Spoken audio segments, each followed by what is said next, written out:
सास बिना ससुराल। राम के साथ वैवाहिक बंधन में बंधने के बाद मैं मायके से रोते बिलखते विदा होकर ससुराल की देहरी पर खड़ी थी।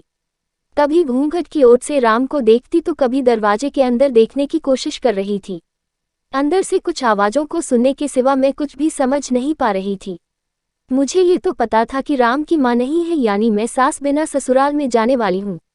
काफी देर के बाद भी कोई गृह प्रवेश के लिए नहीं आया तो मैंने राम की तरफ आशा भरी नजरों से देखा, क्योंकि मैं खुद भी काफी थकान महसूस कर रही थी।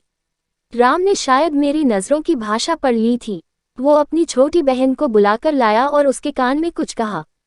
थोड़ी देर में बहन कुछ औरतों को साथ लेकर आई और मेरा गृह प्रवेश करवाया। आगे भी कुछ रस्में हुई। इन सब के बीच मैं ये समझ गई कि सास बिना ससुराल का मतलब है बवाल। धीरे धीरे सारे रिश्तेदार चले गए। कोई अपनापन दिखाता तो कोई बेगानापन।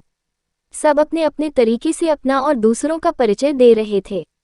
मैं कभी इनकी तो कभी उनकी बातें सुनकर परेशान हो रही थी। लेकिन धीरे धीरे ससुर, पति और 2 छोटी नंदों के साथ मैं अपनी गृहस्थी की गाड़ी को रास्ते पर लाने का प्रयास करने लगी। पति का प्यार, ससुर का दुलार और छोटी नंद का स्नेह ने मुझको कबलहर लड़की से जिम्मेदार गृहिणी बना दिया। मैं खुद भी नहीं समझ पा रही थी। पर इन सब चीजों के बीच मेरे दिल में एक चीज की कसक रहा करती थी कि मेरी भी सास होती। शादी के समय सारी सहेलियां मुझे काफी किस्मत वाला मानती थी कि चलो ससुराल में सास की किचकिच नहीं रहेगी, पर सच्चाई तो ये है कि जिस घर में सास ना हो उस घर में आने वाले सारे लोग सास ही बनने की कोशिश करते हैं। मैं भी इस बात को समझती थी। तभी तो दिल ही दिल में फैसला कर चुकी थी कि मैं अपनी बेटियों की शादी सास बिना ससुराल में नहीं करूंगी।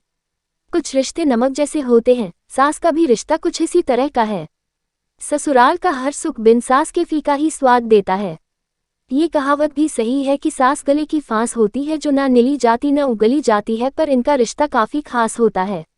ऐसी ही और कहानियों को सुनने के लिए चैनल को सब्सक्राइब करें और वीडियो को लाइक करना ना भूलें। धन्यवाद।